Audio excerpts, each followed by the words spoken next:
Bismillahirrahmanirrahim. Assalamualaikum warahmatullahi wabarakatuh.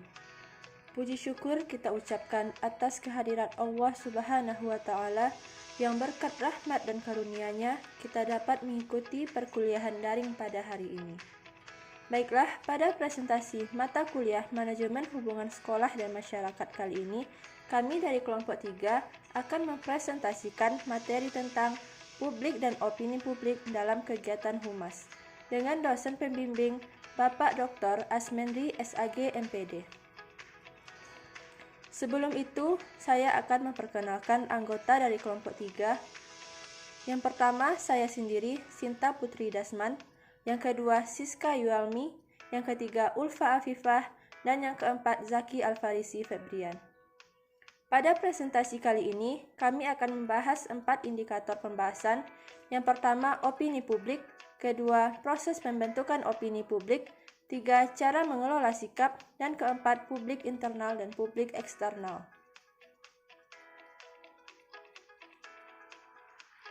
Yang pertama, opini publik. Opini publik terdiri dari 2 kata, yaitu opini dan publik. Opini diambil dari kata opinion yang berarti pendapat, demikian juga dengan kata public yang artinya umum. Opini publik menurut para ahli, yang pertama menurut Mal Nouman, opini publik adalah sikap atau tingkah laku yang ditunjukkan seseorang kepada khalayak jika ia tidak ingin dirinya terisolasi. Yang kedua menurut William Albick, opini publik adalah hasil daripada interaksi antara individu-individu dalam kelompok apa saja. Ini berarti bahwa opini publik itu timbul karena adanya interaksi antara individu-individu yang menyatakan pendapatnya.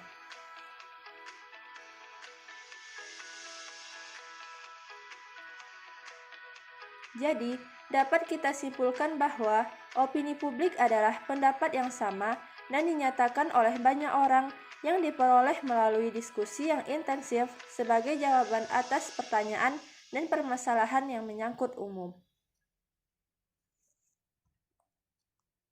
Selanjutnya, proses pembentukan opini publik. Menurut Kaltip dan Center, ada 4 tahap. Yang pertama, ada masalah yang perlu dipecahkan sehingga orang mencari alternatif pemecahan. Kedua, munculnya beberapa alternatif memungkinkan terjadinya diskusi untuk memilih alternatif. Ketiga, dalam diskusi diambil keputusan yang melahirkan kesadaran kelompok. Keempat, opini publik muncul karena adanya isu yang kontroversial. Ketiga, cara mengelola sikap. Dalam memengaruhi opini publik, Humas mengandung 2 jenis masalah. Yang pertama, upaya mengurangi sikap antagonistik, baik melalui penerangan mengenai fakta yang diperlukan bagi pemahaman masalah secara lengkap, atau melalui upaya memengaruhi perubahan dalam kebijaksanaan dalam rangka menghadapi pihak penentang. Kedua, upaya membujuk publik dengan sikap menyenangkan meskipun pasif untuk menimbulkan sikap yang lebih positif dan mengungkapkannya menjadi opini. Yang keempat, publik internal. Menurut Ruslan, publik internal adalah publik yang menjadi bagian dari unit, badan, lembaga pendidikan, atau organisasi itu sendiri.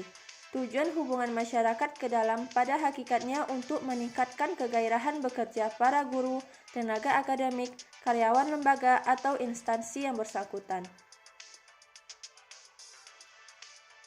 Secara garis besar, internal public meliputi yang pertama, employee relations, memelihara hubungan khusus antara manajemen dengan guru dalam kepegawaian secara formal. Kedua, ada human relations, yaitu memelihara hubungan khusus antara sesama warga sekolah secara informal sebagai manusia atau secara manusiawi. Yang ketiga, labor relations,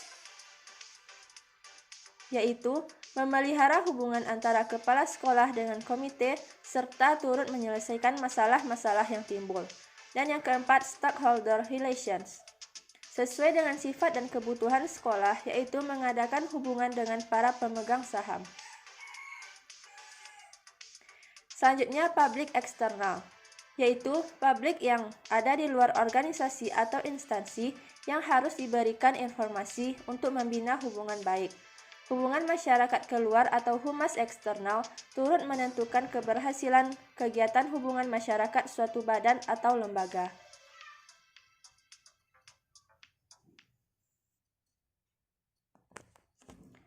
Macam-macam public eksternal. Yang pertama, press relations, yaitu mengatur dan memelihara hubungan dengan pers, umumnya dengan media massa seperti pers, radio, film, dan televisi. Selanjutnya, government relations, yaitu mengatur hubungan dengan pemerintah, baik pemerintah pusat maupun daerah. Selanjutnya, community relations, mengatur dan memelihara hubungan dengan masyarakat setempat. Selanjutnya, supplier relations, mengatur dan memelihara hubungan dengan para leverancier. Dan terakhir, customer relations, yaitu mengatur dan memelihara hubungan dengan para langganan. Sekian presentasi dari kelompok 3. Terima kasih telah menonton video kami. Jika ada dari teman-teman yang ingin bertanya, silahkan kirimkan pertanyaannya ke WhatsApp group. Mohon maaf atas kesalahan. Assalamualaikum warahmatullahi wabarakatuh.